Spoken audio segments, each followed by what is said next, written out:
Star Walker Studios presents Game Master's Journey, your multi-dimensional RPG podcast.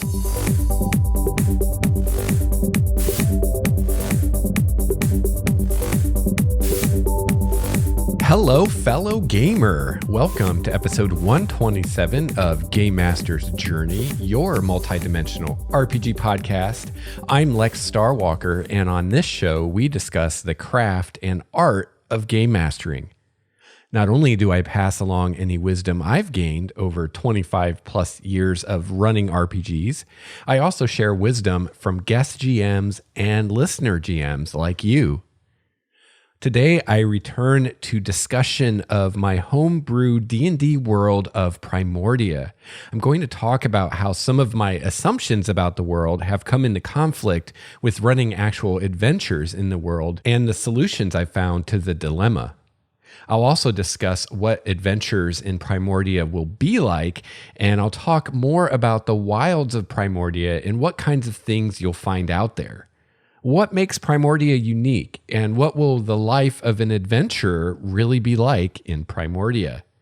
But before I get into that world building goodness, I want to remind you of a few topics that I'm going to discuss in future episodes, and I'm still soliciting feedback for these topics.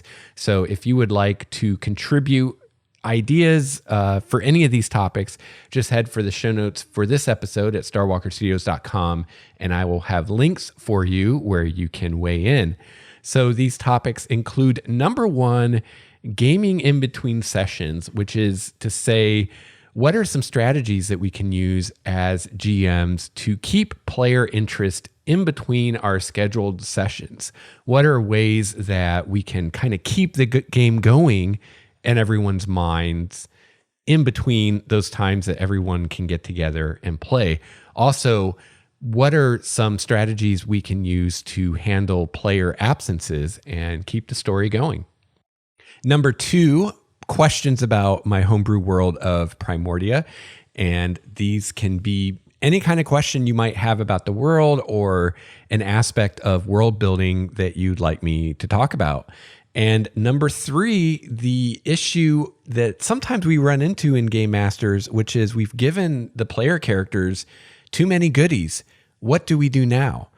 So this could be too many magic items, too much money, too powerful of equipment, depending on what game you're playing. But pretty much every game I've played, equipment and inventory is part of the game, and there's various sorts of power-ups that you can get for your character, whether that's a magic item or a piece of technology or a piece of Numenera or something like that. So what do you do as a GM when you've given out too much and things have gotten out of balance? How do you fix that?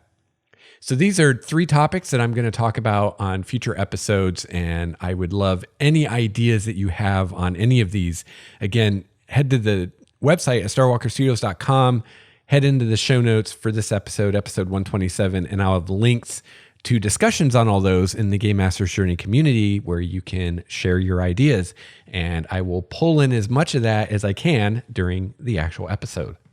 So as often happens when I'm producing this show, things change a lot during the production of an episode. So when I sat down to write today's episode, I originally thought that I was going to be talking about some of those questions about Primordia that I just solicited from you. I already have quite a few questions, and I was going to start going through those and just kind of answering them off the cuff.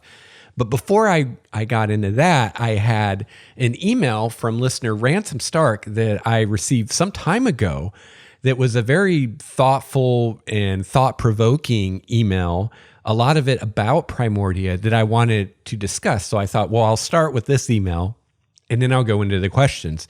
Well, as I started writing the episode, I quickly realized that this was going to be an episode all by itself, just discussing this email. So I went with it, and that's what we're going to do today. So I'm putting off the 20 questions, which I think it's more than 20 questions now, but I'm putting that off for another episode. So someday soon, I will do that where I will just take these questions and answer them one by one. And what I'm planning to do, usually I write episodes ahead of time, But what I'm planning to do for that is do it more kind of by the seat of my pants, practice my improv GMing.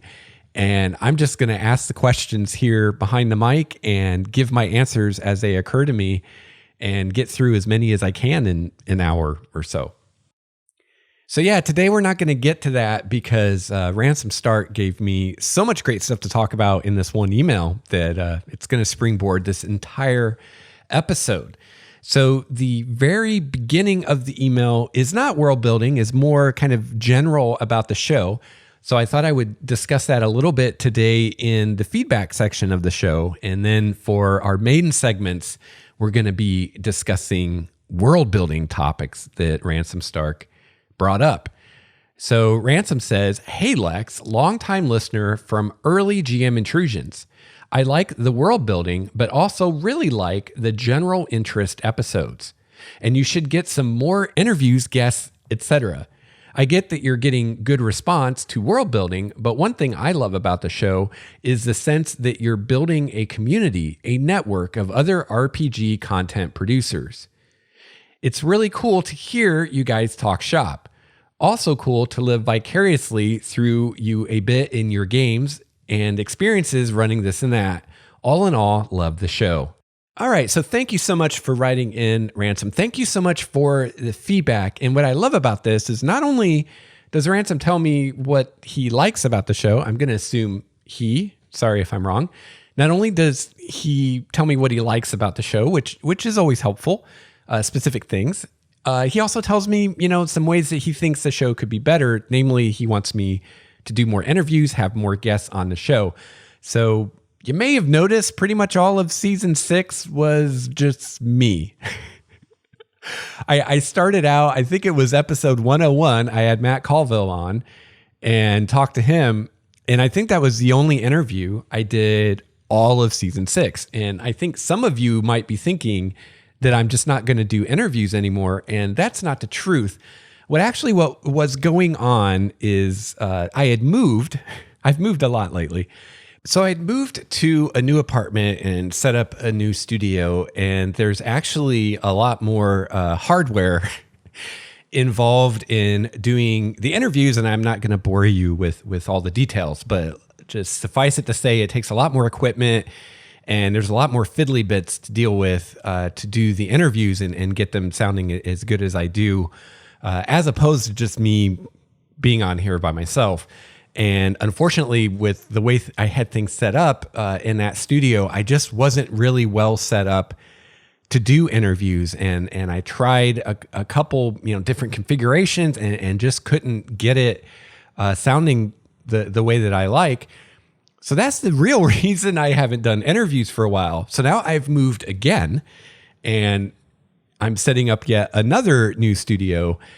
And I'm going to be able to do interviews again. In fact, I'm going to let the cat out of the bag right now. I've been talking quite a bit in recent episodes about this future topic of keeping player interest high between sessions.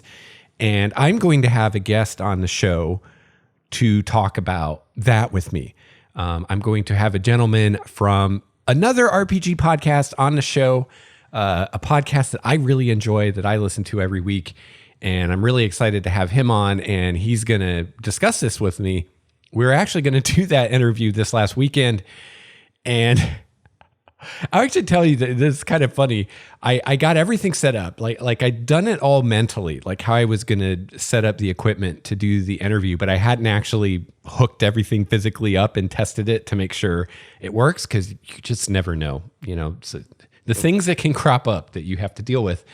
So the night before we were going to do our interview, I hooked everything up. I got everything plugged in, everything connected, and did a little trial run to see, make sure the sound quality was there, make sure I had everything dialed in just the way I wanted it.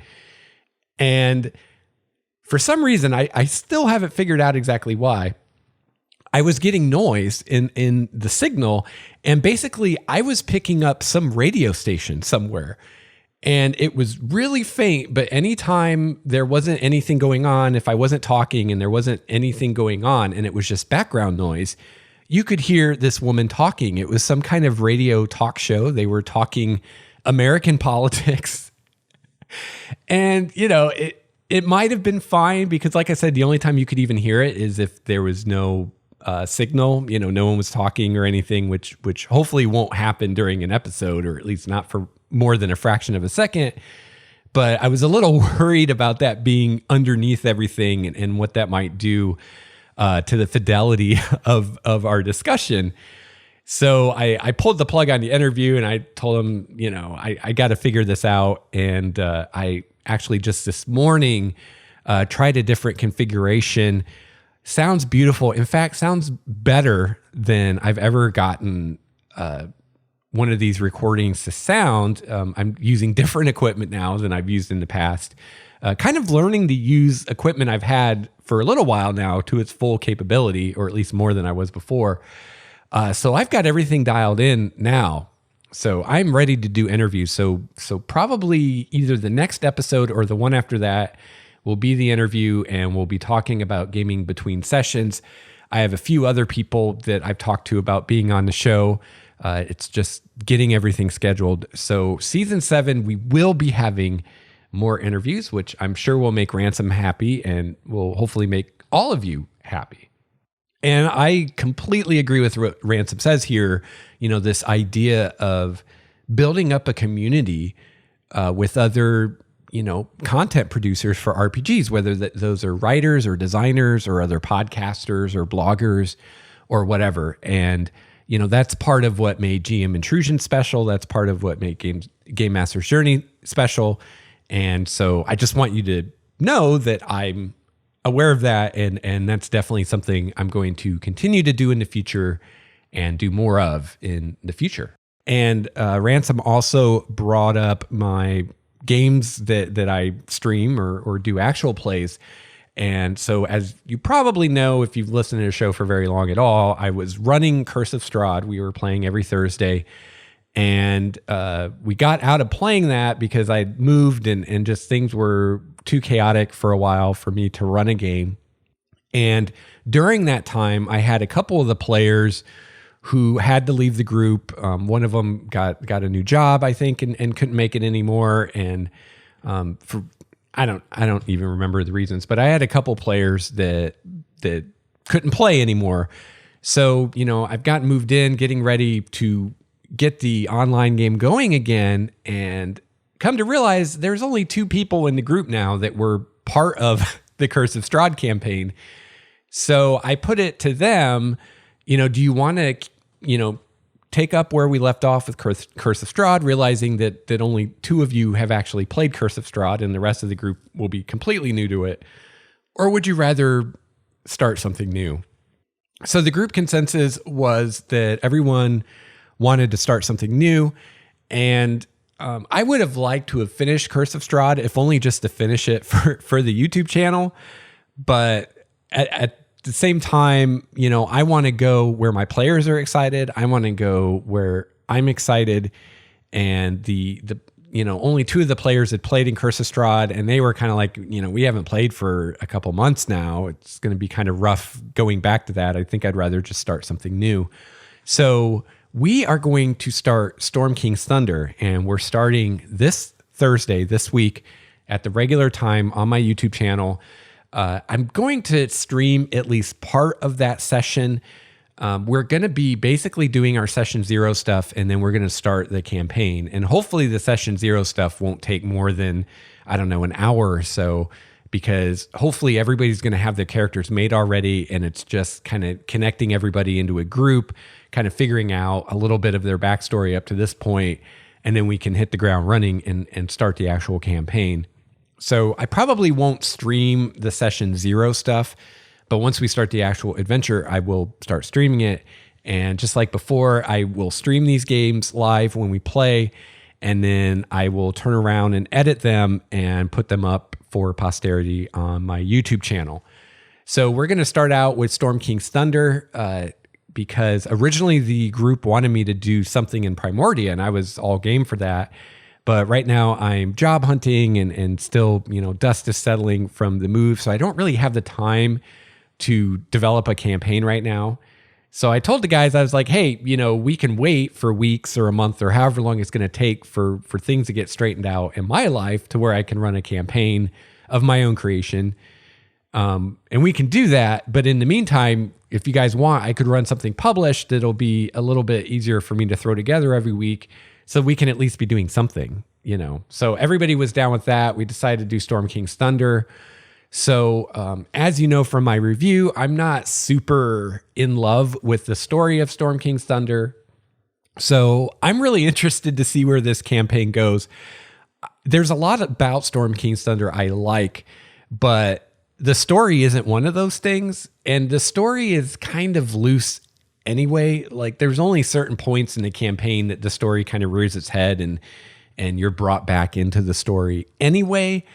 So I'm going to be very open to just kind of going where the players lead on this. And, the campaign may turn into something completely different just organically, just based on what the players do. Who knows? I'm not really going to try as a GM to keep them on the script or anything like that.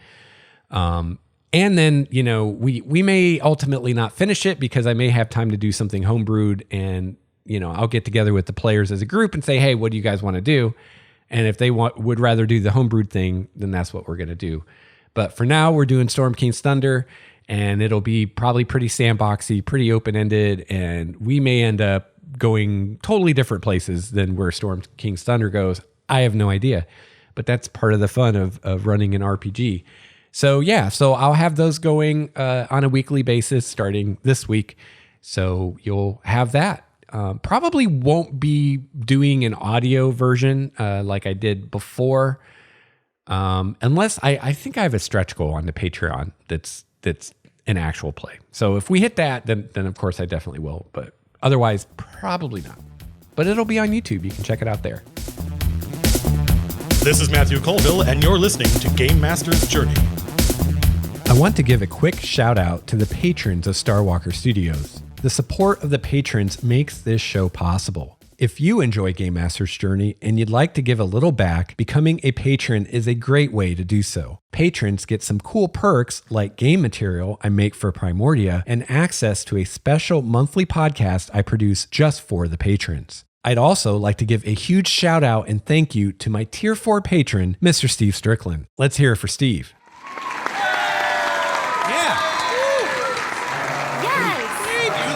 You the man. Thank you so much, Steve, and thank you to all the patrons. You can find out more about becoming a patron by clicking on the Patreon button at the top of the show notes at starwalkerstudios.com.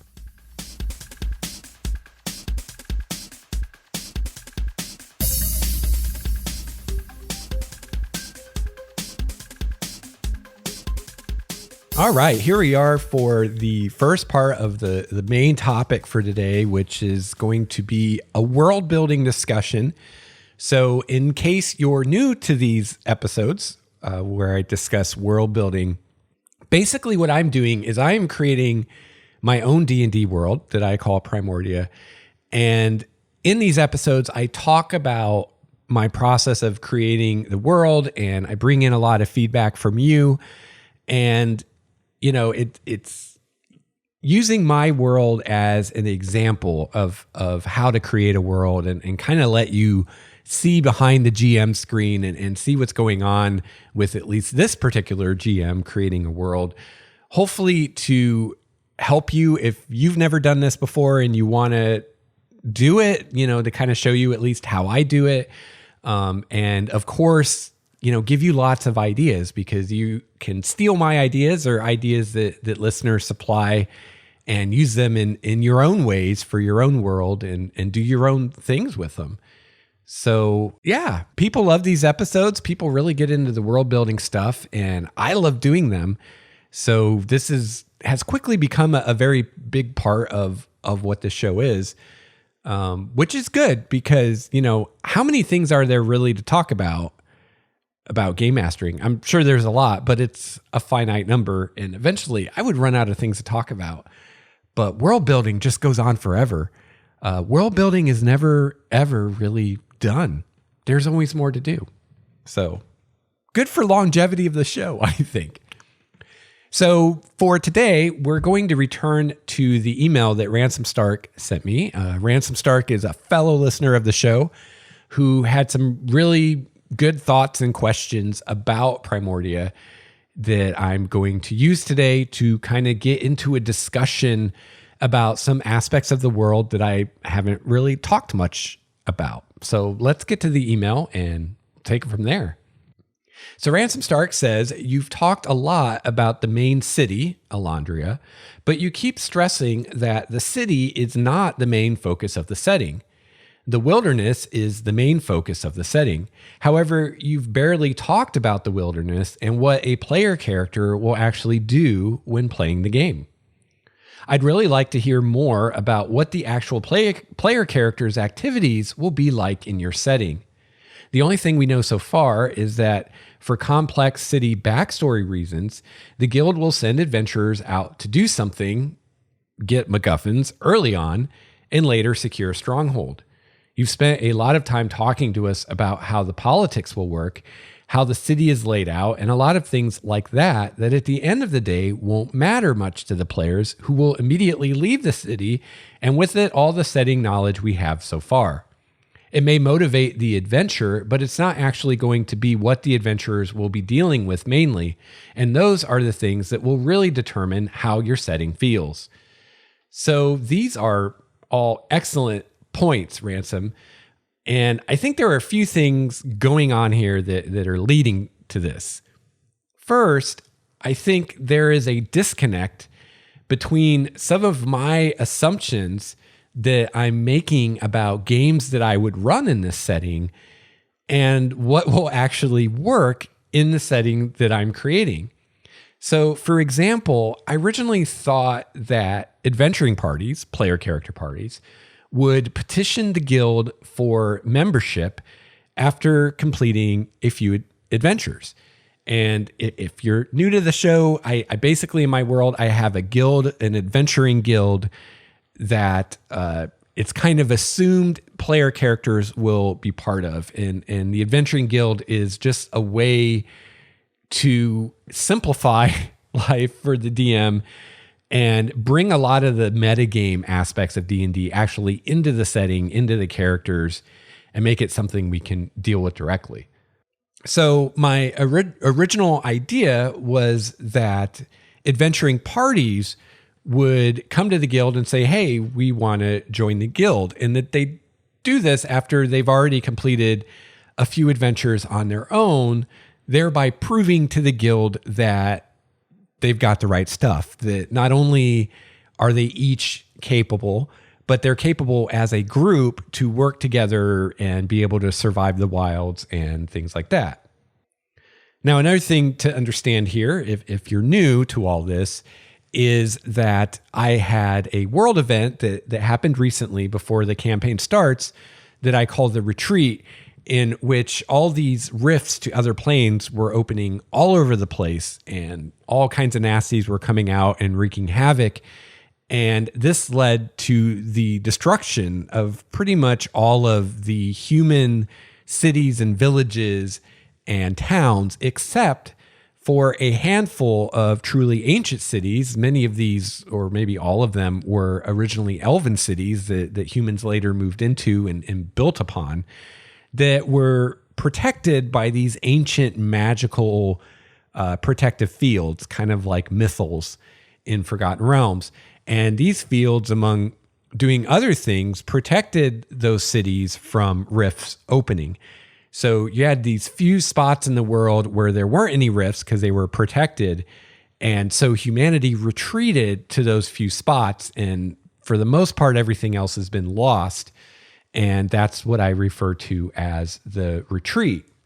Since the Retreat, all these cities that are left have built these magical portals that are able to connect the cities together, because another thing that these force fields around the cities do, other than preventing rifts from opening within them, is they also prevent teleportation across their boundaries. So you can't teleport from one city to another, or from somewhere out in the wilderness into a city, or from a city to somewhere else in the world. You can't do it. These force fields prevent that magic from functioning. So there are these portals that work within the force fields when normal teleportation magic doesn't. These portals connect the various cities together, and that's how trade happens in my world, as opposed to on ships or on roads or anything like that. So for the most part, you have humans ensconced in these magically protected cities. They're using portals to travel from one city to another, and people aren't really traveling around in the wilderness for the most part at all. All right, so all of that established, in a world before the retreat, or in most D&D worlds out there, like say the Forgotten Realms, my idea for how you get into the guild makes perfect sense and would work fine. It's like, okay, you form an adventuring party, you go out, you have some adventures, kind of prove yourself. Then you come to the guild with tales of your deeds and some kind of evidence, that you've done these things. And then the guild accepts you as a member. And now you have the guild behind you and their resources to help you. Makes perfect sense in the Forgotten Realms or most other D&D worlds, or even in Primordia before the retreat happened. It makes sense. That would work fine. But what I began to realize is in a world like Elandria, or a city like Elandria after the retreat, this doesn't make any sense. And what made me realize this, really, I think I always kind of knew it in the back of my head all along that there was some kind of problem there, but I didn't know exactly what the problem was. But what made me realize was when I started trying to come up with adventures for first level characters in Primordia, and I hit this wall, like writer's block, like I can't come up with anything. And I realized that there just weren't a lot of good ideas that I could come up with. Like I came up with a few and like that was it. And then after that, any other idea I came up with was a variation of one of the original ideas. And the reason was this framework I'd built was far too limiting. I didn't have enough design space to make adventures that would work. And so I started thinking about this and trying to figure out what the hell was going on, what the problem was. And I realized once I gave it some thought that there was an inherent problem in my design, as I just explained it to you. And that in the world that I'd created, this idea of people going out and adventuring to make names for themselves to join the guild just didn't make any sense. I don't think that either the guild or the city officials would want citizens of Elandria, for instance, leaving the city to go find adventure in the hopes of joining the guild. I mean, I'm sure that's how the guild did it before the retreat, but since the retreat, things are different. That's not going to work anymore. It seems like if you just let people leave the city to go on adventures, you'd end up with a lot of dead or missing citizens. And in a world where, there are things like merchant caravans traveling between the cities and ships trading and things like that, it makes sense that people leave the cities and go out and have adventures. But in my world, as it is, where all the trade is done through portals and normal people don't travel outside the cities at all, it doesn't make any sense. I'm sure that the city of Elandria would discourage anyone leaving the city except for, military bodies, members of the guild, and things like that, groups of people that can handle themselves. Just the normal everyday private citizen. I mean, I don't know that they're prevented from leaving, but surely they're discouraged from it, right? And they need to have a really good reason for it, and they need to demonstrate that they can handle themselves and they're not just going to go out and get pasted. Otherwise, I just think you'd have all kinds of problems. So I don't think that makes any sense. I don't think that that's the way the guild would do things, because the guild and the city work together. So, if officials from the city came and said, "Hey, guild, we have all these people going outside the city walls because they want to make names for themselves so they can join the guild, and they're getting themselves killed. And worse yet, they're leading things back to the city when they retreat. And we can't have this happening. We need to do something. So maybe guild, you need to come up with a better way of vetting new members than having them go out and get themselves killed." So, I think that city would discourage people leaving, and those that did leave would probably not survive to come back to the city and join the guild anyway. So I need a different scenario here. I need a different way to handle this. So, before I come up with something new, I want to make sure that I keep the things that I like, or that I come up with something different that accomplishes the goals that I want to accomplish. So I need to know what are the important elements of what I've set up here that I want to keep. And so that basically boils down to number one, I want groups of characters to petition to join the guild, not individuals. And this is partly a way to bring some of the metagame of building a party in D&D into the world and in character. So I've made the analogy on the show before of building a party in Primordia would be kind of like forming a band here in the real world. You'd audition people, maybe do some gigs or adventures together, kind of see how people work together, see who gels together and who works together well as a team. So I want to preserve that. I want groups to petition entry into the guild, and they have to prove themselves in some way as a group, not as individuals. And the idea here is it's a way to encourage the players to create a viable group, whatever that is for your group. I'm not going to say that every group needs to have a wizard, a cleric, a rogue, and a fighter. I'm not saying that. But depending on the campaign that you're running and what the players want out of the game, any group is going to have certain roles that need to be filled, whether that role is party face, or that role is healer, or that role is someone who's really good at magically controlling people, or whatever it is for your story, right? You're going to have certain things that the party needs to be able to do, and you want to have all those bases covered. So this is a way that you can have the discussion that most groups have out of character, kind of in character if you want, or at least have in character reasons already waiting for you of why your characters are working together as a team. So that's number one. Number two, I like the idea that these teams or parties have to prove themselves to the guild. They have to do something of note. They can't just say, hey, we want to join, and they get in. So if people just going out on their own and having adventures isn't going to work, then maybe I thought I could do something like a test or like trials. So I'm thinking here of like the Trials of Hercules, or another example would be the tests to become an accepted or an Aes Sedai in the Wheel of Time series. So I thought, well, if they can't just send people out or let people go out on their own adventure, maybe they come up with some kind of a obstacle course you have to go through, or some kind of constructed dungeon or proving ground that you have to endure in order to prove that you can work together well enough as a team to survive the wilds and be productive members of the guild. And number three, I need something to do for first level adventures. I want to be able to tell cool stories about groups of people who come together, learn to work as a team, have an adventure together, or go through some kind of trial together, and then they become part of the guild. And now they're professionals, and now they have resources and contacts that make what was probably a fairly difficult affair for their first adventure or two, makes it much easier and more straightforward going forward.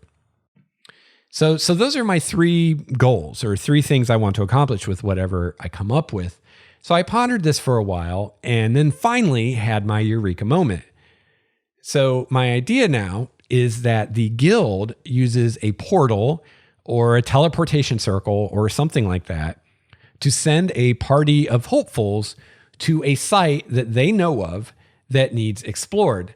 So the guild finds these sites in a variety of ways. And I was already planning to have this as part of it anyway, because that's part of the point of the guild is they provide you with adventures, basically. You don't have to go out and look for stuff. They'll say, hey, here are some things that you could do if you wanted to.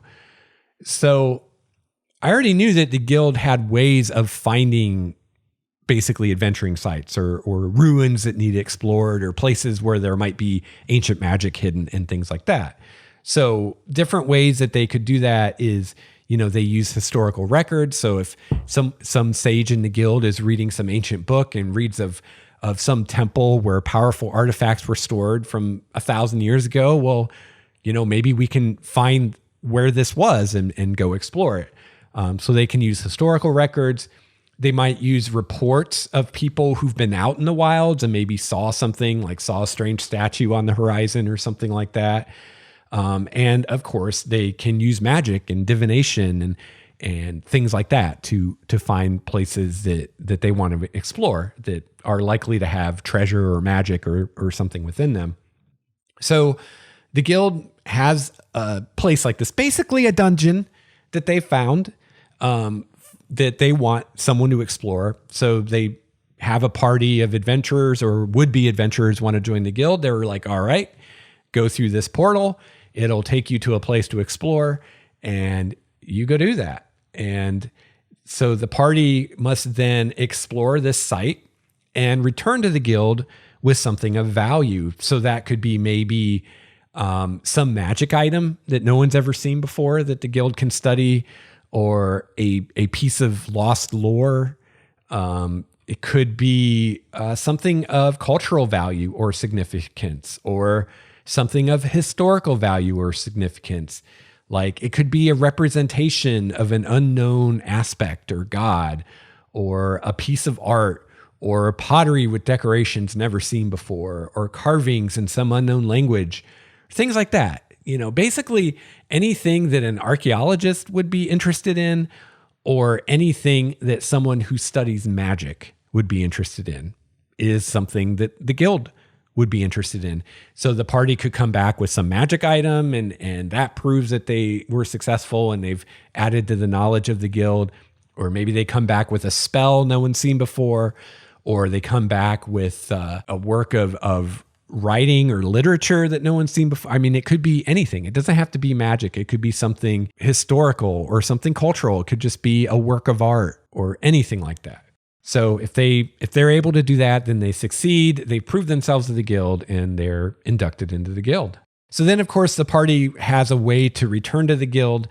So this could be that maybe they have a time limit. Maybe they're sent through a portal and they're told the portal will open again in 3 days. So you have 3 days to explore this place and get out and be ready at the portal, to get beamed back to the ship, basically. That's your window.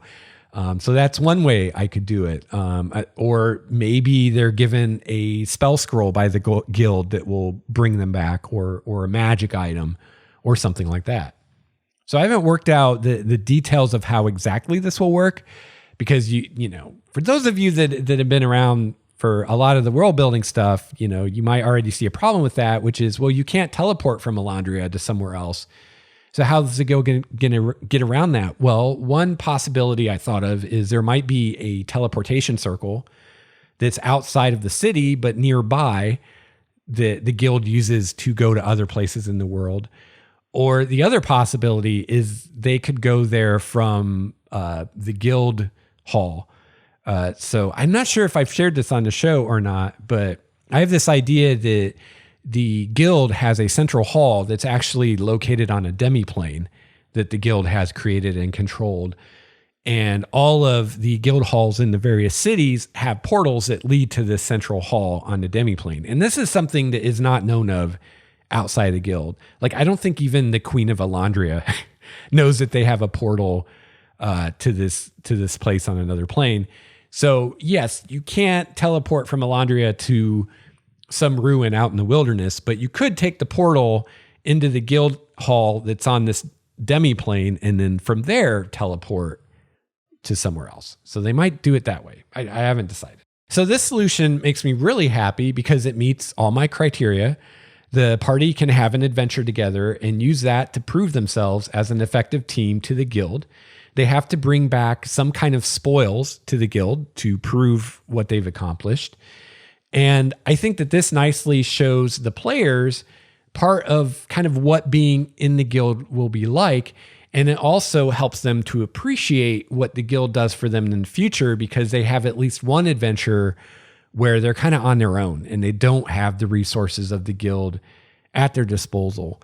Other than, of course, getting a nice teleport directly to the entrance to the dungeon. I did, of course, consider having player characters do some kind of overland travel to get to the dungeon. But then I realized, well, the voyage itself would be more than adequate as a test. And I kind of like how a lot of the old school D&D adventures started at the dungeon, and we didn't really worry about this, like all this, how you got to the dungeon. Like we started in the action, in the thick of it. And I like that, especially for a first session. I mean, yeah, you can have your session 0 where you come up with your backstory and all that good stuff. But for session 1, when the adventure starts, I like the shit to hit the fan right away and have things happening and exciting things going on right away to kind of hook everybody in right away, instead of like 2 hours of talking to NPCs and buying supplies and all this kind of boring stuff before you actually get to something exciting happening. So this was a way that I could literally start a Primordia campaign. You're standing in front of the dungeon, you just walk through a portal and, hit the ground running. So I really like that.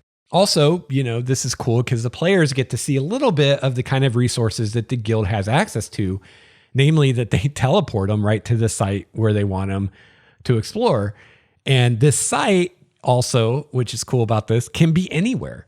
It doesn't have to be within a few days travel of Elandria. It can be anywhere in the world. It could even be on another world or in another plane, although it probably won't be for a first level adventure, right? But it could be. And if nothing else, this shows the players that possibility of, wow, the guild has this crazy teleportation magic. They could send us anywhere.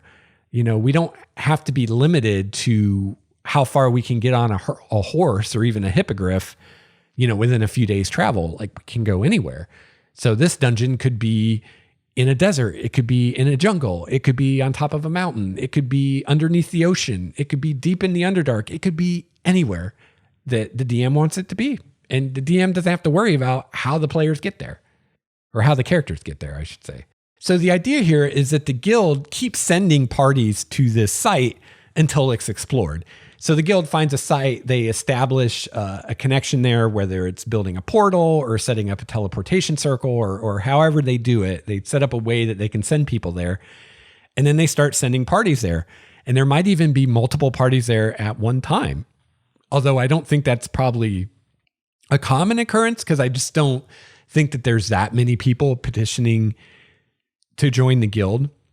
But if I or any DM wanted to, for a particular adventure, say, oh, well, there's another adventuring party here too, and maybe they're competing with you, or maybe you can ally together, or, whatever, like there's lots of things you could do there. So you can do that if you want, or you could say, you guys are the only ones here right now. But the idea is that the guild keeps sending parties until the place is explored. Once a place has been explored, then they find a new place and then they start sending parties there. So now the guild has a way to test possible new initiates and know if they've got the right stuff or not. And at the same time, they can knock out some of the sites that they know about that they want explored, but that the more experienced adventuring teams aren't going after for whatever reason. Finally, if things go wrong, then there's no danger to Elandria. There's no danger of these adventuring parties leading monsters back to the city. Because again, if they live to come back, they're going to be coming back the same way that they got there, and monsters aren't going to be able to follow them or have any idea where Elandria is, for that matter. Also, if these hopefuls die horribly in the ruin or the dungeon or whatever you want to call it, then they're doing so far away from the city, and no one in Elandria outside the guild is ever going to know what happened to them. So in other words, they're not going to be on the news. If you have people walking outside the city walls and exploring the wilds nearby Elandria, getting themselves killed, then it's possible that the citizens of the city are going to find out about that. And it's going to make them even more afraid of what's outside the city, which might be a good thing, but it could lead to negative feelings toward the guild, negative feelings toward the queen and the powers that be for working with the guild and things like that. But if all this stuff is happening far, far away, then no one ever knows about it. And nobody cares about what they don't know about. Another nice thing about this is that I, or any GM that wants to run an adventure in Primordia, can really use any standalone low-level dungeon that you want for this trial by fire adventure. The guild can send the PCs anywhere. So you don't even have to worry about how the PCs get to the dungeon. So again, maybe you're in Alandria, but you want to do a dungeon that's underwater, or you want to do a dungeon that's in a jungle, or that's in the Arctic or something like that. Normally you'd have to come up with some kind of explanation of how the PCs get there and back. And it's going to take loads of in-world time, usually, for that to happen. But here you can just be like, no, we're going to run this dungeon and you guys will be back in town the next day. No biggie. And it just, it just makes it easier. If me or another DM is wanting to run something in Primordia, wanting to do a first level adventure, you can just grab any low level adventure or dungeon or whatever and make it work. It can be from any setting. It can be anything, because again, it's even possible that they could go to another plane or another world. Although, you might want to figure out why the guild would send them someplace like that instead of someplace closer to home. But I mean, I guess when you're dealing with magic, it's really not that much harder to send someone to Athos than it is to send them, across the continent. I mean, it might be a higher level spell or something, but other than that, it's not much harder.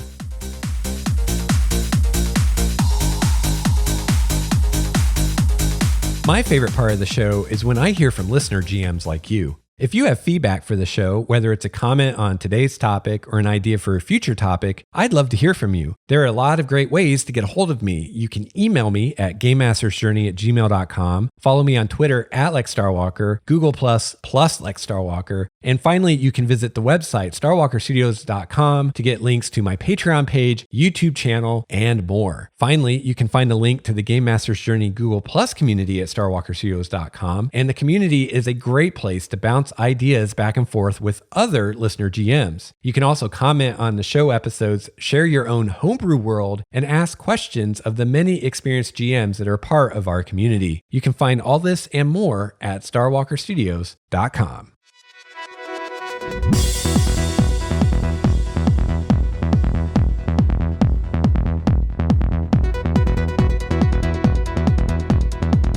All right, so I was talking about how I have this kind of disconnect between some of the ideas I've come up in designing my world versus how I want actual adventures in the world to go.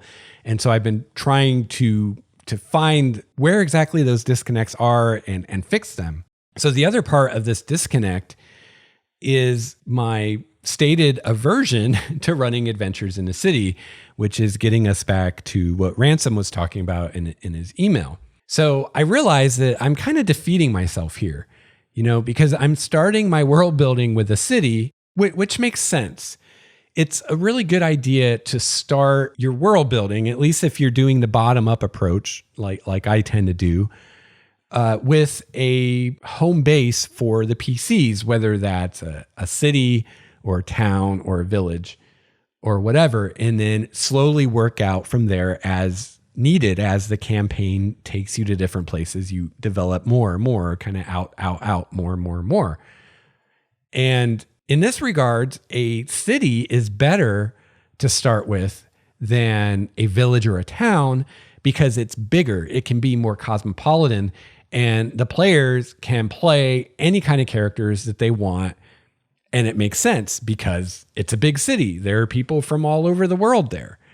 So, if you're running in this tiny little human village up in the mountains somewhere, and you've got one character that's a dwarf, and one's a halfling, and one's an elf, and one's a dragonborn, and one's a tiefling, and one's I forget the giant race or whatever, it really stretches disbelief to come up with a reason that in this tiny little village of all humans, there's all these non-human people there, right? And it kind of makes it hard for any of those characters to say they're actually from there, right? So I'm not saying that it can't be done, but it's just a little more difficult, where if you have a city like Alondria or like Waterdeep or the city of Greyhawk, then it's really easy for a player to make any character they want, any race, any class that they want, and come up with a reason that the character is at the city, or even a way that the character lives there, that's their home. And it's really easy to do. And, in this day and age, I think if at all possible as a GM, you want to keep player options as open as you can, especially when it comes to things like race or species or ethnicity or culture or things like that. Because, you might have your fantasy world is very, I don't know, European fantasy type stuff, but you might have a player who's really into something more Native American or more Asian or African or whatever. And it'd be a shame to tell that player, oh, you can't play that. It's much better to be able to say, well, this city has people from all over the world. And I'm sure there's somewhere in the world that has people like what you want to play. So sure, go for it. So I'm building up the city of Alondria, but then I'm turning around and saying, I'm not going to use it as an adventuring location. So that doesn't seem very smart of me, right? So first of all, there is one incorrect assumption here, I think, and that is the assumption that the PCs will leave Alondria, go out into the wilds, and either never come back or seldom or rarely come back to Alondria. And that's not really the way I'm picturing it. My original idea was that Alondria would be the PC's home base, and they would foray out into the wilds to have adventures and explore and things like that. But that they would always be coming back to Alondria to rest, restock, train, sell their loot, stuff like that. So even if all the adventuring occurs outside of the town, developing the city of Alondria itself isn't a waste, because they're going to be coming back there between adventures, and your adventures are going to start out there. They're going to be interacting with NPCs when they sell their loot or they buy new gear or whatever you would normally do in a town. So all of that said, I've come to realize that I really should set some adventures in the city. Duh. I also realized upon some further reflection that my biggest aversion to running adventures in the city is really just the magnitude of the task of fleshing out an entire city. But I think there's an easy solution to this. And it's the same solution to building a world. Just as with Primordia, I'm starting small and working out with my world building as I need to kind of keep the workload manageable. I can do the same thing for the city of Alondria. So what I'm going to do is I'm going to start with just one district of the city. And I'm thinking right now I'm going to use the Harbor District. It's basically at this point the only district that I've really defined, because Alondria is on the coast. So obviously there would be a part of the city that's on the coast and where ships would dock, at least in the old days, and things like that. Well, the fishing vessels still dock there. So there's this harbor district, and there'd be a lot of inns and taverns there and shops and things like that. So it'd be a good part of the city that would kind of have everything that the PCs would need without them having to go to another section of the city. And it would also be, because the other part of the city that I kind of do have defined as the inner city, which is the part of the city that was originally an elven city. But that's like where the nobles and the really rich people are, right? So it's not a great place to have the player character's home base, at least at low levels, because there's not going to be any calls to adventure so much there. Or the ones that would be there would be more political in nature and not like, go kill a monster or, go retrieve this item that was stolen by a thief or something like that. So I thought the Harbor District would be a great adventure location in the city where you could have adventures there. You could have the Thieves Guild active there, Assassins Guild, all that good stuff. lots of inns and things like that. So that's what I'm starting with. I'm going to work on this harbor district and flesh it out as much as I can, but I'm still going to leave quite a few blanks. So I have things that I can fill in with ideas later. For instance, if I'm running a session and I have an idea on the fly, I can do it. Or if players have ideas during sessions, I can use those. So this district, again, will have inn, shops, adventuring locations, and things like that. But there are going to be plenty of blank or undefined buildings that are there, but I haven't defined what that building is, so that we as a group can figure those places out as we adventure. So maybe, we're in a game session and a player asks, is there a candle maker in the harbor district? And I've never thought about a candle maker, but I'm like, well, yeah, I guess there would be. So now there's a candle maker, and now we know exactly where it is. This is the candle maker shop right here, that kind of thing. I also have the cave system beneath the city, which is filled with fields, and those will be good adventure locations too. So at the end of the day, I think that the politics of Elandria will matter. Even if the players don't choose to adventure in the city, they'll still be returning there on a regular basis. Also, they're presumably going to be members of the guild, so as they level up and gain rank and prestige within the guild, they're going to be pulled more and more into the guild and city politics and intrigues. All right, so now to get into Ransom's question of what will player character activities be like in Primordia? This is another great question, and one I've gotten quite a few times. So obviously this is something I haven't covered very well on the show. Well, first, there's the city of Elandria itself. We've discussed at length in past episodes the political situation at the beginning of the game. But just to recap here, many landed nobles have been forced to move to the city and abandon their lands out in the wilds. These nobles now vie for power and influence with the nobles who have estates in the city and with the wealthy merchant class, which, with the now complete reliance on portals for trade, the merchant class is becoming even more rich and powerful than they were before. Also, there's the royal family and, of course, the Guild of Adventurers. Although the guild isn't part of the government of the city, it has a lot of power because it controls the portals and has many powerful magic-wielding members. So the players can always play around with all of that. Presumably, they'll be members of the guild, so even PCs with the most humble of origins will ultimately be able to rub elbows with the powerful and influential in the city.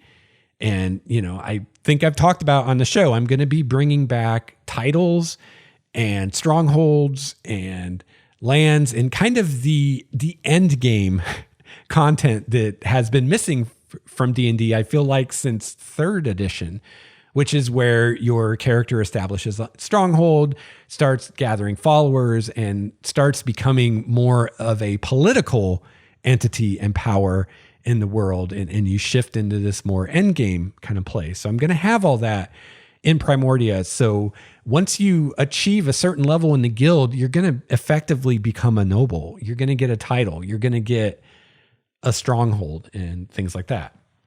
So, even if your player character has the urchin background or the hermit or something like that, where normally a noble wouldn't give you the time of day, by the time you're 10th level, you're effectively a noble because you're a badass. And people respect badasses. So in addition to the intrigues and politics in the city and all the adventures that can be had within a city, player characters can, of course, go out of the city and go adventuring. So my idea of the guild is kind of a cross between the Witchers of the Witcher video games, the Hunters of the TV show Supernatural, and Pathfinder Society. So the guild hunts monsters, explores ancient ruins, looking for knowledge, art, treasure, magic, and things like that. That's what they do. So a group of PCs might just leave the city and go exploring, trusting to luck or magic or the gods to lead them to something interesting. But the guild will also have bounties posted, And these bounties, just like in the Witcher video games, are known or suspected monsters or other threats that are in the area around Elandria. So PCs can go hunt these and get a reward, just like The Witcher or like Supernatural. The guild will also have a list of known sites that they want explored. Some of these may be close by, something that the player characters could walk to or ride a horse to. Some may be on the other side of the world and they have to use magic to get there.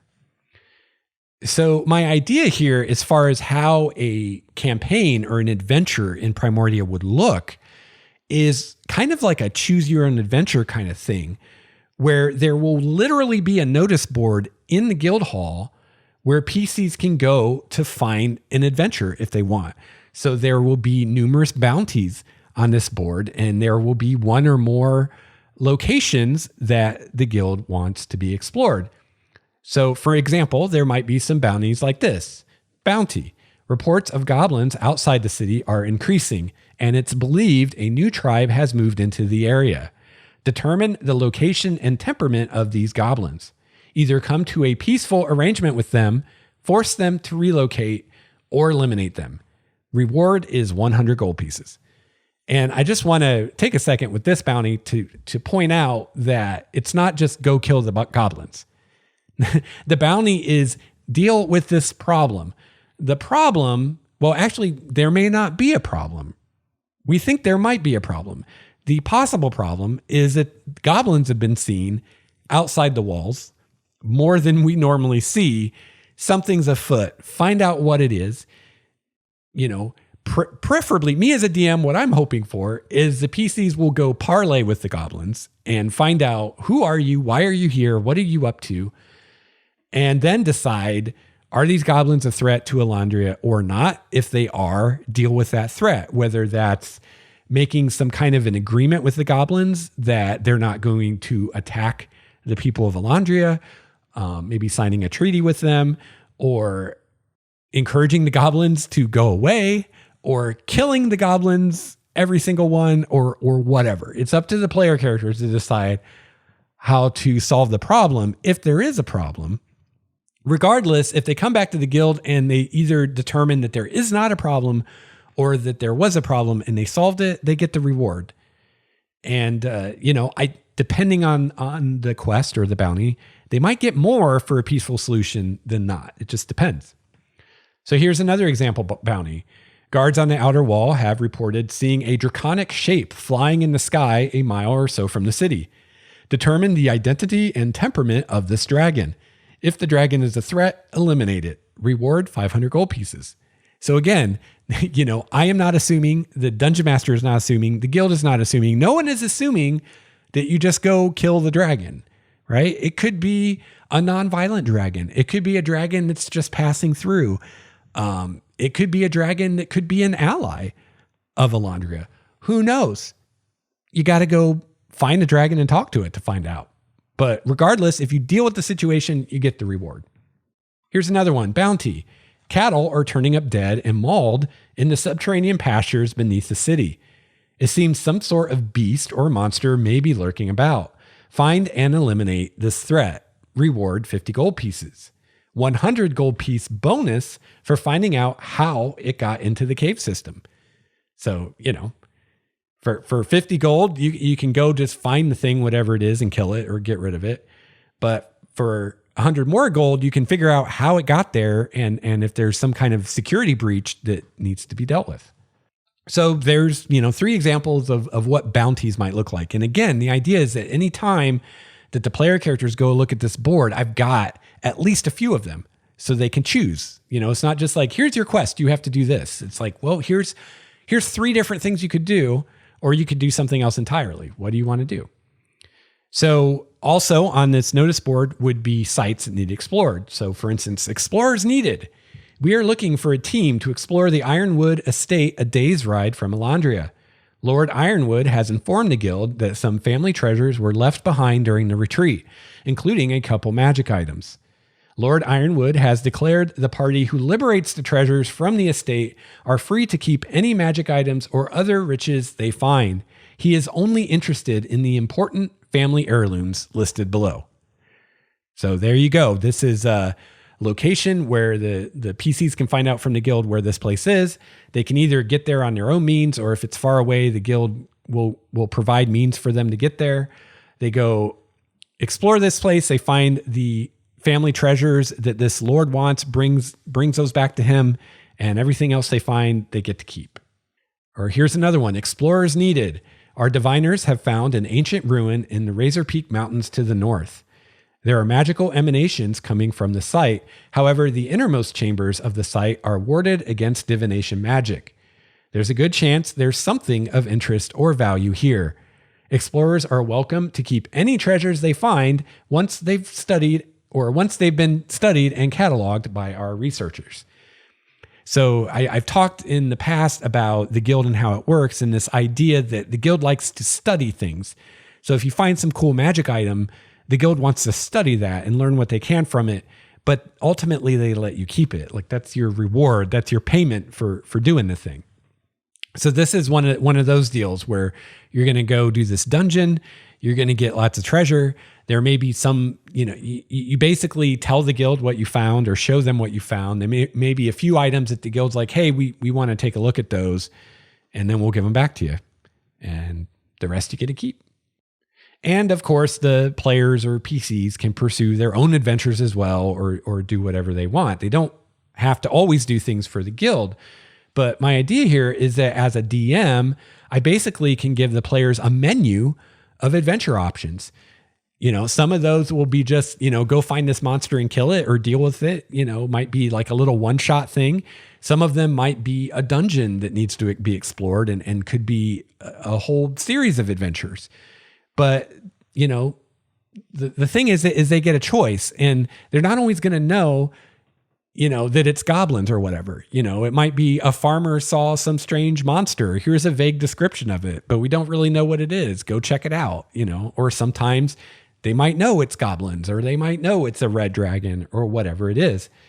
So the idea is that players can either order off the menu, so to speak, or they can dine a la carte and go find their own adventure. Some of these menu items could be encounters from published adventures, or they could be entire published adventures. Some may be things that I've made up myself, and some of them may be nothing, or at least they're not anything yet. And if the players pick that thing, then I'm going to have to improvise and come up with something, because I came up with the hook, the little bounty, but I don't even know what the thing is yet. Or any combination of those. So what I love about this is it gives me or any DM the freedom to do whatever I want and to give the players options and say, hey, here's 5 possible adventures you could go on. What do you want to do? Or you could do something else entirely. And the players don't know it, but maybe I know that, 3 of those adventures are actually published adventures or encounters from published adventures. And the other 2 are things that I've already come up with, right? And if I'm vague enough in what I tell them on the notice board, like say there's a site that's one of the options, they can go explore the site, which is basically a dungeon I've created, okay? Well, they're not going to get a ton of details about this. So I can, give them this kind of vague description of the thing that's on the notice board. But then if they're like, well, we're not going to do that, we're going to go do this other thing, and now I didn't use my dungeon that I created, well, I can always use it later, have a new notice, a completely different notice, but it's actually the same dungeon I would have used the first time. But the player characters and the players are never going to know because they never went to that dungeon, so they don't know what was there. And so, if I came up with a dungeon, I can always find a time when I'll be able to use it. Or if the players never choose to go to a dungeon, maybe they're out hunting a monster for a bounty and they stumble upon one. And then boom, I can run my dungeon that I wanted to run.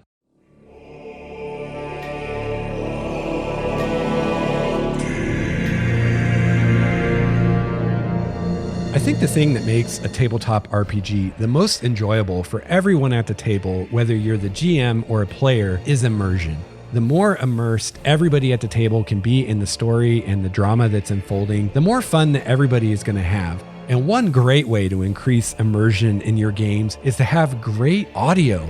Having the right audio in the background can really enhance the experience for you and your players. If you're looking for great tabletop audio for your RPG, check out battlebards.com. They have everything from monster sounds and languages to spell effects to music. Original, beautiful music that you can have playing in the background while your player character seduces the love of his life or while your party fights giants or goblins. If you head to the show notes at starwalkerstudios.com/Game Master's Journey for this episode, you can find my coupon codes that you can use on your first order at battlebards.com to get some free bonus tracks. So check it out and take your tabletop gaming experience to the next level with battlebards.com.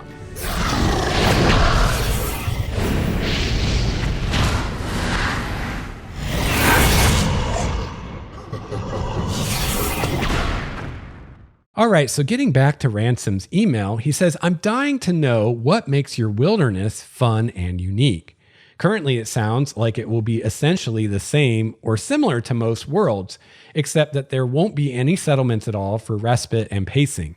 It will just be, I'm guessing here, forests, ruins, and monsters forever in all directions. So that's another really great question and something that I definitely need to develop more and think about more and talk about more on the show.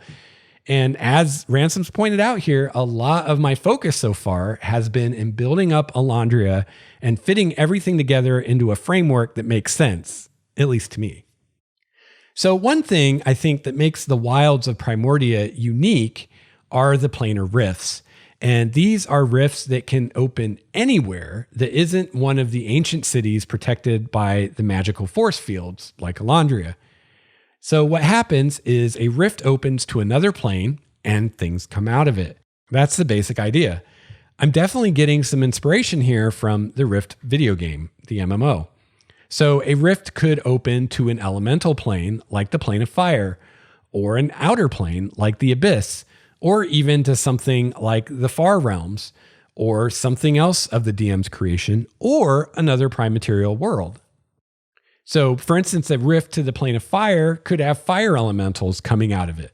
A rift to the abyss would soon have demons of all types teeming out of it, or a rift to the Far Realms would have all kinds of horrors pouring out. The idea here is that PCs can fight these things off and hopefully keep them from getting an established foothold in the world. They can also seal the rifts. So often these rifts that open are unstable and they don't stay open for very long, but sometimes they're more stable and they can stay open for some time. And when that happens, they have to be sealed. So I'll probably create spells for this that PCs can learn from the guild. So that could be an adventure. Oh, this rift is open not far from Alondria to the abyss. There are demons coming out by the dozens or the hundreds or the thousands, and someone needs to go fight through all the demons and close the rift. The other thing is exactly like Ransom said, forest, ruins, and monsters forever in all directions. I mean, seriously though, just the lack of villages, towns, and cities in the world changes the landscape a lot. Once you get a ways from a city, you have nowhere to retreat to. Things like having enough food and water become important. Making a secure campsite and things like that become very important. Once you leave the city, there's definitely a survival game aspect that I want to have here and something that I feel like has been missing from D&D for a long time. And, you know, like, does your character have water to drink? Does your character have food to eat? Does your character's horse have food to eat? You know, things that in most games that I've played and run and seen played, no one ever thinks about or deals with at all. Although that said, any adventuring party with much experience at all in being adventurers has probably overcome most, if not all, of these problems in some way, usually magical. So instead of just hand waving away things like the need for potable water or food for your horses, like so many campaigns do, what I want to do instead is eliminate these things in a way that makes sense for the story. So for instance, I see most adventuring parties in Primordia having magic items or spells that provide things like food and water, like a decanter of endless water, or the spell create food and water. And I see most adventuring parties making use of spells like Rope Trick or Layman's Tiny Hut or Mordenkainen's Magnificent Mansion and things like that to give them secure places to camp when they're out in the world. These items and spells will be available for purchase from the guild because they'll all be part of the standard equipment of adventuring parties. So the guild's going to have some kind of magic item that gives you water, whether it's a decanter of endless water or something else, some kind of magic item that gives you food. Magic items are spells that protect your camp and things like that. So, it's going to be one of those things, just like I think has always been kind of the intention in the game, that you deal with at low level, but as your character gets experience, you don't really deal with anymore. So maybe that first adventure, you got to worry about food and water. But after that, you don't have to worry about it anymore because you made some money and you bought those magic items or those spells, and you no longer have to worry about that. And not only does that bring a realism to the game that I think it often lacks, but it also is another metric of accomplishment for your character. It's like, oh, remember when we had to worry about carrying all that food for the horses? And remember when we had to worry about hunting and finding water sources and finding good places to camp? And now we don't have to worry about any of that because we've got spells and magic items that give us food and water. We've got spells and magic items to provide our transportation instead of horses, or we summon horses and then dismiss them. And we have a Dairn's instant fortress or something that we use when we camp. So we no longer have to worry about all that stuff that we had to worry about in our first couple adventures. And it works nicely because when you're, first, second level character, those kinds of things are interesting. Just survival is a challenge, right? But once you're 10th level, it's like, if you're having to worry about that stuff, it's just annoying. It's like, oh, I got to cast a spell so I don't have to worry about people starving or what, it's just an annoyance at that part. So at that point, so I'd rather have it be part of the story that the characters no longer have to worry about that instead of just we as players ignore it. And again, that'll be a nice metric for player characters to say, hey, this is another way that we've become more powerful and more influential and able to do things that lower level characters can't do. Another idea I have for the wilds is that even though most humans consider it, quote, wild, untamed land, it's only wild and untamed from a human perspective. It's very ethnocentric thing, even calling it the wilds, right? It's like our term civilization, right? It's pretty, just the term civilization is pretty biased in making certain assumptions about what's important and what's not. Same kind of thing. Even on a world as big as Primordia, which again, remember, Primordia is a super Earth, so it's way bigger than Earth. It's way bigger than Faerun. Nature abhors a vacuum, even in a world that big. So I imagine that most areas in the world that are at all desirable to anyone are going to be claimed by someone or something. And that someone or something will probably be pretty powerful. It could be anything from an ancient red dragon to a hobgoblin war legion in their fortified settlement, to a hag coven, or a powerful demon, or anything the DM can imagine, really. So in any given area in the wilds, PCs not only have to contend with whatever random, quote, random encounters with monsters they may have, but also they have to worry about the big bad that's watching over that area, and that presumably all the other monsters are paying tribute to or somehow avoiding. Another theme of Primordia is teleportation and traveling magic. And it's kind of this weird contrast that I have in the world that I really like, where, you have cities like Alandria where there is no teleportation, but then so many other places in the world have all kinds of traveling magic. So oftentimes an ancient ruin, for example, will have one or more teleportation circles or something similar that connects to other ruins. So the PCs can figure out how to use these and jump around from site to site if they want without really having any traveling in between them. Of course, it's going to be kind of like, in Star Trek 2, when they beam down to the Genesis planet and you just, you don't know exactly where you're going to materialize. It'll kind of be like that. So it could be risky, but that's fun, right? So Ransom goes on to say, maybe I think you need to focus on what will actually happen in a week in the life of an adventurer. What would they see? What creatures would they interact with? Are any at all not hostile? Is there anything unique about the calamity that occurred? Is the calamity just plainer monsters in large numbers? Is it disease, energy drain, world-shattering earthquakes? I'm still not clear what caused the retreat. Just lots of monsters sounds undercooked, and that can't be correct. Anyways, thanks for reading and keep up the good work. Well, thank you for the compliment there, your assumption that it can't be undercooked, because surely I've thought things through more than that. But, prior at least to me making this episode, maybe it was a little undercooked because, again, my focus has been on Elandria. My focus has been on kind of the setup, and I haven't really thought a whole lot about the wilds until now. I'm starting to.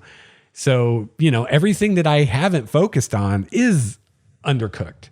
So, let's deal with some of this stuff. So if you were traveling through Primordia, you would see what at first would seem to be a world without civilization, a world where nature rules. The vast majority of Primordia is unspoiled wilderness. But as you journeyed, you would come across ruins.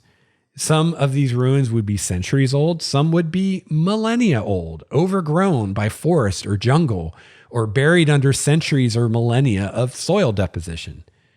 Some ruins, however, that you might find would be more recent, even as recent as the retreat, which only happened a few years ago. So you could have one ruin that, people have only been gone for a few years. It's not that bad off. You could have another ruin that's been abandoned for thousands of years. But even though the world is really big and there aren't the cities and towns and villages that would be all over a world like, say, the Forgotten Realms, it's not empty. All the usual monsters and races that you would find in another D&D world exist in Primordia. The humans are holed up in their handful of cities protected by magic. The elves have largely disappeared from the world, or at least that's what's believed. Again, this is all kind of taking a human-centric focus. So this is how the humans in Elandria view the world. May or may not be true, but it's believed that the elves have largely disappeared from the world. No one really knows how many of the elven cities are still inhabited.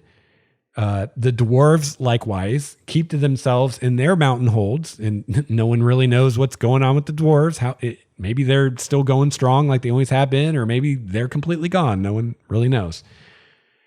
So this leaves the wilds largely open to be ruled by dragons, goblinoids, orcs, giants, things like that. Now, one thing I'll just toss out here right now, and this is probably a can of worms I'm opening, but I'm pretty sure I'm going to throw out alignment for Primordia, which is to say alignment isn't going to be a thing in my games anymore. I mean, if player characters want to write an alignment on their sheet to help them develop a personality or to help communicate what kind of character they're going to play to me, fine. But I'm really not going to pay any attention to alignment, whether it's in the form of a player character or an NPC or a monster. I instead am going to role play everything I control based on their goals and motivations and personalities and, like real beings, and not on some fabrication called alignment. And I'll expect the same of the player characters. And it's going to be fun. I'm looking forward to it. So with many groups or monsters or beings, whether or not they're hostile to the player characters is going to depend on the player characters. Just because you meet a dragon and he happens to be red doesn't mean you can't reason with him, or doesn't mean that you can't come to a peaceful, mutually beneficial agreement. Just because you're dealing with a goblin tribe doesn't mean diplomacy won't work. Conversely, just because you encounter a dragon that happens to be silver doesn't mean she won't just eat you all and add your magic items to her treasure hoard. What I want to accomplish here is to throw the book of assumptions for D&D that we all tend to make out the window. I want to get rid of that. Sure, PCs can assume all orcs are, quote, evil, and not even try to parlay with them. But that doesn't mean that the possibility of parlay wasn't there. It just means the PCs missed it. I want to make the Wilds of Primordia very deadly. That's my intention. Just because you're a party of level 3 adventurers doesn't mean, if you're out in the wilds, that you won't come across a CR12 monster or something even more powerful, or a group of monsters that you could never handle. PCs will learn to be stealthy, and they'll learn to solve things peaceably whenever they can, like the real world. In other words, they'll learn to role play with everything. Everything they encounter, whether it's an orc or an ogre or a hill giant or a demon or an angel, everything should be role played with. You can't assume just because the monster manual says it's lawful good that it's going to act a certain way, or just because the monster manual says it's chaotic evil that it's going to act a certain way. It may and may not. You can't assume. And if you do assume, especially if you make the obvious assumptions, it'll probably bite you in the ass because, I'm trying to destroy those assumptions. So a lot of times making that assumption will be a bad idea, or at least that's how I hope to pull it off. So again, PCs will learn to be stealthy all the time. They'll learn to parlay with everything that they can and resolve things peaceably as much as they can, or they'll just die a lot. Either way, I think the players will have a lot of fun. I think these days in RPGs, a lot of times players go into a situation or an encounter thinking and assuming that they can win. And I'm not saying everybody does this, but I think today, these days, post 3rd and 4th edition days, I think that a lot of players and even GMs make the assumption that they can win. And if they don't win, it's because they screwed up or they missed something obvious or made a mistake or the dice were just against them. I want the stock assumption in Primordia, however, to not be that you will win, but that you will either die horribly or end up enslaved to something uncaring and cruel. That should be the assumption. That should be, when you go into encounter, that should be what you're assuming the outcome is going to be, and you're trying to avoid that outcome. Combat in the wilds should only be entered into as a last resort, and only when you can choose the battlefield, or at least that's how I hope the players look at it. As to what caused the retreat, that was a ramping up of the number of planar rifts opening to these other planes. For some reason, unknown, well, known to me, but unknown to you, rifts started opening much more often than they normally do and staying open longer. And a greater percentage of these rifts were stable instead of unstable, which means they'll stay open until something closes them. This escalated to the point that it almost tore the world apart. So the idea here is you have this fabric of reality, and these rifts to these other planes are like punching holes or like wormholes or tunnels from this fabric of reality to this other fabric of reality or this other plane. And that if you have too many of these holes open at the same time, connecting to all these different places, the original plane, Primordia, will lose integrity. And just like a tablecloth that everybody's pulling on the edges of and it's got too many holes in it, will just rip into tiny little pieces. That's what was going to happen to Primordia. That's what almost happened to Primordia. The only thing that kept Primordia, that kept the reality of the plane of Primordia intact during the events that led to the retreat, was the gods stepping in. No one knows what the god did. Well, I know, but nobody else knows what the gods did or how they saved the world. But it's widely believed that the gods did something to save everybody's bacon. So, rifts were opening all over the place. Things were pouring out. Reality was coming apart at the seams. And the gods stepped in. They did something, and things held together. It didn't fly apart into a million pieces like it was going to. All of these rifts that were opening led to a huge influx of things like fiends, elementals, aberrations, celestials, which again in Primordia aren't all necessarily, quote, good. Again, good isn't a thing in Primordia. It's just the word, just like in the real world. So all this stuff pouring in. Also, all these rifts led to a lot of natural disasters like volcanoes erupting, earthquakes, tornadoes, hurricanes, things like that. Demon lords came through these portals, leading armies of demons, carving out kingdoms for themselves. The ancient slumbering dragons awoke during this time and retook their ancient territories. Behemoths like the Tarasque that were magically imprisoned or slumbering were freed or awoken and roamed the world. Things like that. So the gods kept the world together somehow, and the guild managed to close most of the rifts. However, rifts still open, though the frequency with which they open has gone back to a more, quote, normal level like they were before the retreat. So rifts are still opening. And all of the things that entered the world during the time of the retreat that weren't defeated or slain at that time are still out there.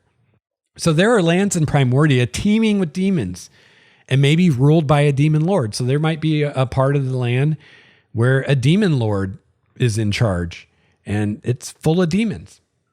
There are lands ruled by dragons, lands ruled by giants, lands ruled by hobgoblins, etc., etc., etc. There's a lot of killing and dying happening in the wilds all the time.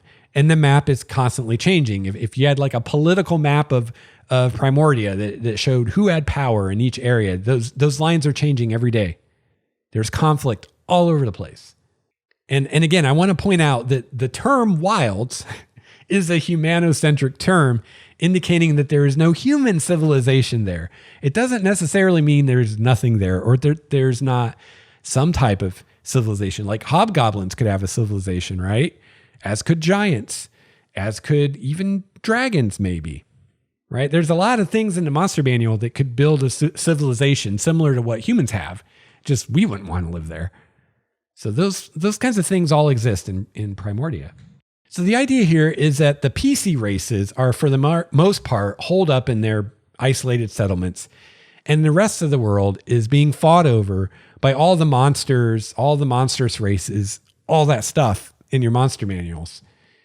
So in one area, you might have a hobgoblin kingdom warring with a horde of demons. In another area, you might have a group of frost giants trying to take territory from a white dragon. In another area, you might have a forest ruled by the Fae. The idea here isn't that the wilds is this homogeneous area with everything under the sun in it, but that in any given area, there's a hierarchy of power, and there's usually something really nasty and scary at the top of that hierarchy for that given area. But each area may be completely different as far as what you find there. It's all based on what was there originally, what rifts opened in that area, where did those rifts lead to, and what came out of them. That's all going to determine what a given area is like and what you might find there. Anything you meet in the wilds may be hostile or may be non-hostile. It's not a thing of good or evil or chaos. Again, we're getting rid of this stupid elementary mind construction called alignment that has no bearing in not only the real world, but in any fiction that's not Dungeons and Dragons. It's the only place we see it. And people write long essays trying to make it make sense to themselves and other people, and usually fail, I think. So I'm getting rid of it. It's like we're putting our big boy pants on now, right? This is post Game of Thrones fantasy, as someone recently coined online. I can't remember who. This is post Game of Thrones fantasy where there's no place for something as simplistic as alignment. What alignment is Jaime Lannister? What alignment is Cersei Lannister?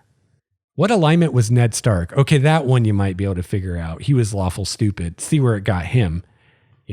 I feel like Game of Thrones is a lesson in what would happen to people who actually had alignments if they existed. They wouldn't survive very long because they wouldn't be able to adapt, right? We got to be able to adapt. So no alignment in Primordia. Instead, it's all going to be circumstantial. It's all going to be individual. It's all going to be based on role playing and what makes sense. So anything you meet in the wilds could be hostile, could be non-hostile. You're not going to know. You're not going to know just by its species whether it's hostile or not. You're not going to know by casting some spell and figuring out what its quote alignment is whether it'll be hostile or not. You're going to have to find out the old-fashioned way, the hard way. It's also not going to be something you can look up in the monster manual and know how to act toward a being. So you can't just, the player can't look up orcs to figure out how to talk to an orc because, well, this orc might be different. Not to mention orcs of Primordia might be different. Not to mention this specific clan of orcs might be different. Instead, players will have to deal with each individual individually. You might encounter a good dragon who won't negotiate and you have to fight or flee. You might encounter a demon who will work for you because your interests align with hers, and so on. So really anything is possible, and that's the whole idea. The players can memorize the monster manual all they want, but it's not going to help them very much. In fact, it will probably hurt them because I'll be doing my best as a dungeon master to challenge assumptions that one would make based on what's in the monster manual or just based on our collective knowledge of playing D&D for over 40 years. I'm going to try to play against type, surprise the players, things like that. Challenge their preconceptions, keep them guessing, make them role play. So they never know what to expect and they can never say, oh, this is what we should do because it says so in this book.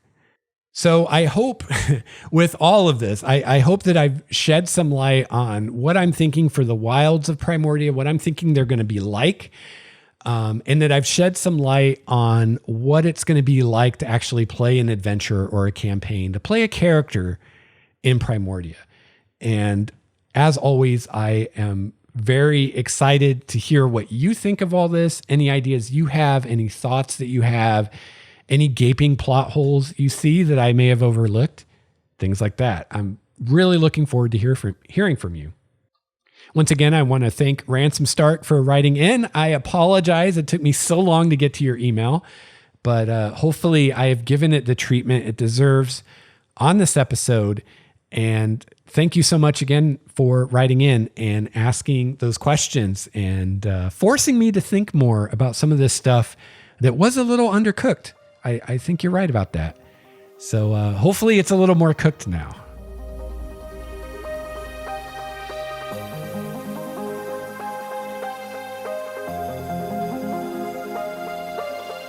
All right. Well, I think it's about time to wrap up episode 127. Thank you so much for tuning in today. Thank you so much for listening to me talk about Primordia. I could talk about Primordia all day long, which you could probably glean from how long these world building episodes tend to be. It just goes on and on and on. And like I said at the beginning of the show, I had originally today planned to answer some of the questions I've received about Primordia, and ended up spending this whole episode on this email from Ransom Stark, which is awesome. This was great stuff to talk about, but I still have all those questions to get to. So we'll definitely do that in future episodes. So just really having a lot of fun with the world building stuff. And I got to say, I think being able to talk about it on the show and getting your input and feedback on the things I discuss makes it even more fun, makes it even more exciting. And so more and more as I do this, I think that a really important thing, if you're building your own world as a GM, is to share it with other gamers, with people that are going to appreciate what you're doing, who are going to enjoy your cool ideas, and who are going to maybe be able to give you some constructive criticism, maybe some things that don't make sense or things that don't add up or some holes that you've missed, or just say, hey, that's really cool. I think I'm going to steal that idea for my world. So the Game Master's Journey community, again, is a great place that you can do that. You can share stuff about your world. You can read about other people's worlds and get some feedback and just enjoy the fun of sharing your world and talking with other people about their worlds. It's a great way to keep your interest in your world high. It's a lot of work building your own world. It's easy to get burnt out on it and not want to do it anymore. So anything that we can do to keep interest and excitement high is going to keep us having fun with our world building and keep our world growing and expanding and deepening. Ooh, I like that. So I hope that you have a chance to play your favorite RPG this week. I'll be back soon with another episode of Game Master's Journey. Until then, game on. This has been a Starwalker Studios production, your source for quality gaming and hobby podcasts. This episode's music courtesy of Cloudwalker, Transboy, Renfield, Stanko, and Ish. See the show notes for more details at starwalkerstudios.com/GameMastersJourney.